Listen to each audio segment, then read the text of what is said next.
Okay, and here we are again in a different chair in my living room. And it's dark out, so lots of weird lighting shadows. But it is what it is. Again, we're in my living room having a story. So today we're just going to launch right into chapter 5 and see what happens next.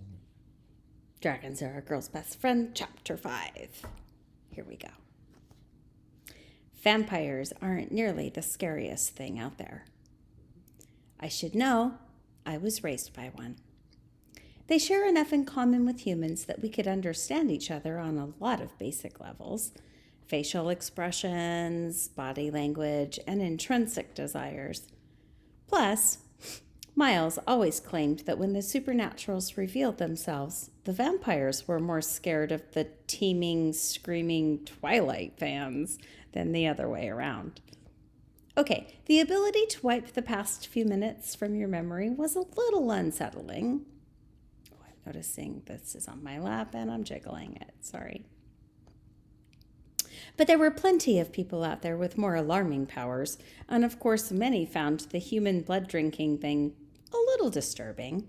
But as Dad pointed out, any vampire that constrained themselves to drinking 350 milliliters at a time, the size of a blood donation, took 0 lives in the process, which was more than any meat-eating human could say. After all, human blood is one of the most sustainable foods around. Besides, actions speak louder than appetites, and Miles cared about the world and the people in it. He took in kids who had nowhere else to go and stood by them no matter what trouble they got into.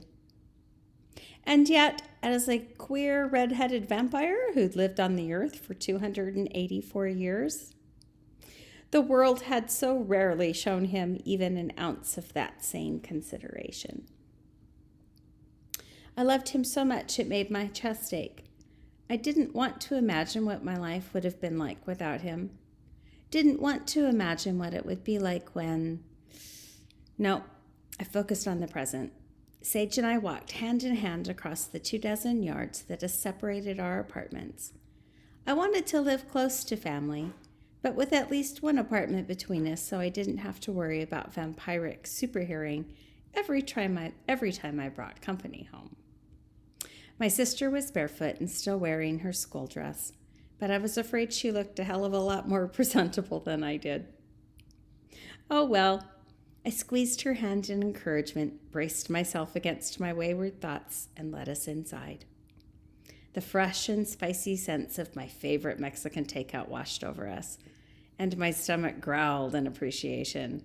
You know I love a good snack. Thank goodness Miles had decided to order in for the occasion. He was something of an atrocious cook. Something about only drinking blood did not lend itself to skills worthy of MasterChef or the spin-off series of Monster Chef, for that matter. I never faulted Dad for it. I just tried to bring food over a lot so that my siblings could eat something that wasn't bland, oversalted, burned, soggy, or undercooked. In many other ways, vampires were peculiarly suited to single parenthood. They required very little sleep, could juggle multiple kids, prams, and nappy bags without twinging their backs, and they had lightning-fast reactions.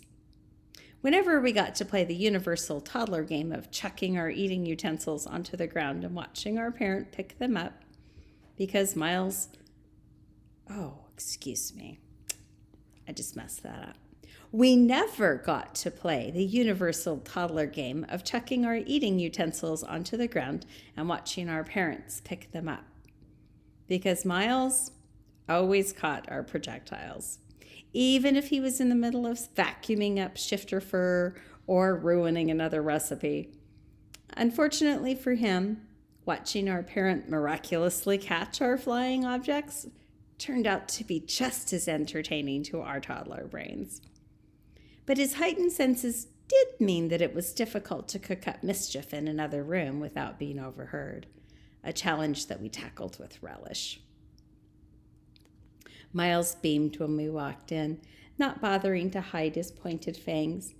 Despite his nearly 300 years, he had an attractive, almost boyish face with laughing blue eyes, liberally freckled cheeks, and a mop of dark red hair. His tall and slender frame was outlined by a contemporary black tee and close-fitting sand-colored chinos. And if you saw him on the street, you'd guess that he was in his mid-30s. My darling daughters, I'm so pleased that you could join us. Even knowing him as well as I did, I couldn't quite tell if that was a dig at my not quite punctual arrival. I kissed him on the cheek. I wouldn't miss it for the world, you old coot. You are the best father in it, after all. Sage wrapped herself around Miles's waist. What's a coot, Daddy? Lyra got you a present. Did she now? Even though the invitation explicitly said no presents? Did it? I asked innocently. I must have missed that part.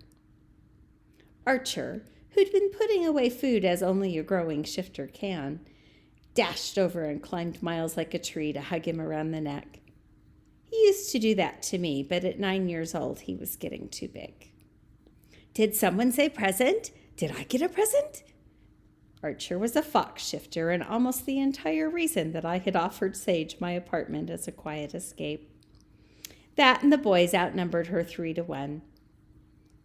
Archer had 2 speeds, full throttle and fast asleep.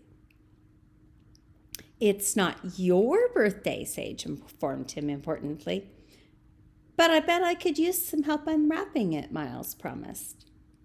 I glanced around for the missing twin. Where's Blake? Archer rolled his eyes. He's reading. He said it like it was a filthy word. The twins weren't actually twins. Archer was a fox shifter and Blake was a black jaguar shifter. Ooh, I would really love that. But biologically correct labels never meant much in our family. They'd been so close in age that Miles had started calling them the Trouble Twins as a shorthand.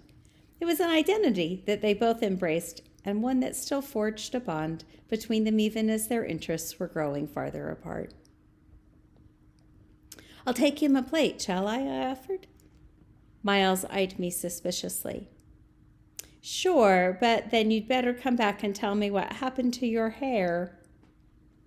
He lifted Sage into his arms. And you, young lady, had better get something to eat before you fade away into nothing.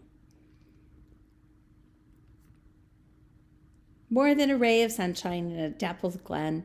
And while we're doing that, you can tell me about your school day. Sage's panicked gaze sought mine. Tell him about your science project, I suggested, and saw the relief cross her face. Miles' expression didn't change, so I didn't know if he'd missed our exchange or was just pretending to. The day his degenerative brain disease progressed far enough that we truly got something past him would be a very hollow victory indeed. My eyes stung with suppressed tears. Oh, so much for staying in the present.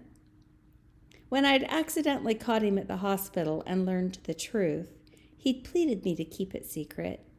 And this right here was exactly why. The rare disease would slowly erode the neurons in his brain in a process that would take a decade, but would render him unable to remember who he was or the family he'd worked so hard to build. Unable to remember how to speak, how to move, and eventually how to breathe. It was cruel and unstoppable. But it typically advanced slowly until the final year or 2. Chances were good that he'd retain most of his mental and physical faculties for 8 or more years yet, and he didn't want grief and anxiety coloring all the precious time that we had left. Not until it progressed to the point of being unavoidable. Archer leaped from Dad's back to mine, and my legs almost buckled. Piggyback, giddy up. But when are we opening presents? Oh, your hair smells really bad.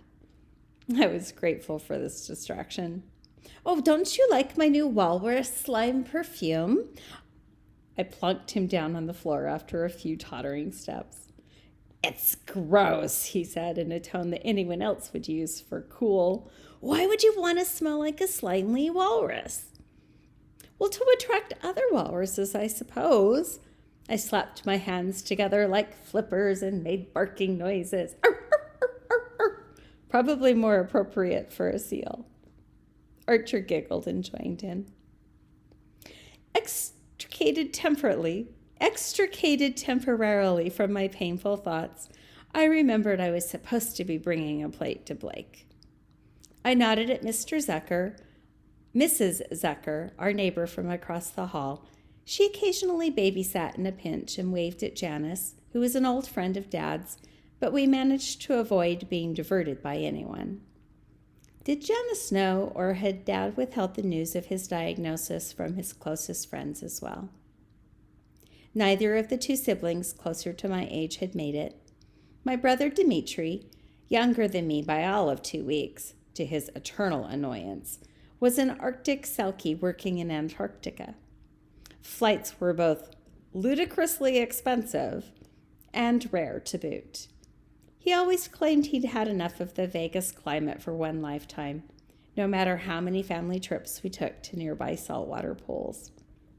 My older sister, Kata, was as human as I was and lived only as far away as New York, but she rarely bothered to call, let alone visit. She'd been through hell in the foster system before she fell into Miles's care, and while she'd eventually grown to appreciate what Miles had done for her, that appreciation worked better from a distance.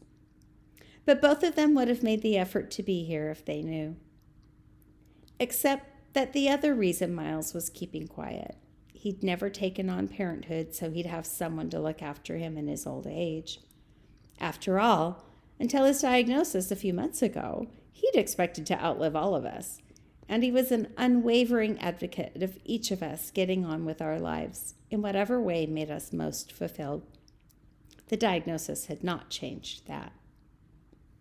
Archer and I loaded a plate and found Blake in the room he shared with his brother, reading a tome of a book titled Ancient Funerary Practices Around the World. His interest in end-of-life practices reading material had nothing to do with Dad's disease, so I tried myself to act normally. Blake was smart, almost painfully smart, and despite his excellent shifter senses, he was so absorbed in the pages that he didn't look up until the mattress sank beneath my weight. Hey, kiddo, I said. Figured out how you want to be laid to rest yet? I wouldn't mind a sky burial so I could get to be torn apart by vultures. But there's a people's group in the Philippines who bury their dead upright in the hollowed-out trunks of living trees, and you get to pick your own tree. Now that sounds cool. As a black jaguar shifter, Blake did love climbing trees. Or, he watched me out of the corner of his eye, scrunched up his mouth like he was trying not to grin. Maybe I'll make you follow Kiribati tradition and have you dig up my skull after a few months and carry it around with you wherever you go. I suppressed my own smile. Well, that might get me into a little bit of trouble at work. He broke into a grin and took the plate I offered, but only after he'd set the heavy book carefully aside. There's a party happening in the living room. Are you going to come out? He wrinkled his nose. Mrs. Zucker always tells me off for being depressing, and Mr. Petrovus, he smells funny. Well, that is all undoubtedly true, I agreed seriously, but I think that Dad would like it if you came out and wished him a happy birthday. Blake sighed and slumped back against the pillows, but I knew that his love for Miles would win out now. My phone rang as I was leaving him to wrestle with his conscience. Unknown caller. I ducked into the bathroom to answer it. Boss, is that you? Only one person called me boss. My sometimes homeless, Always paranoid, accidental criminal informant. Yep, it's me. Prove it. Why did the dragon cross the road? Because she wanted to eat some chicken. But Stewie, I've told you before, it's really not appropriate to make jokes like, "Ha, you always say that, boss. That's how I know it's you." I rolled my eyes upward and studied the ceiling. Why are you calling? Because these people are acting really freaking weird. What sort of weird? Stewie was paranoid, which actually made him a good CI so long as he wasn't in the middle of one of his more extreme episodes.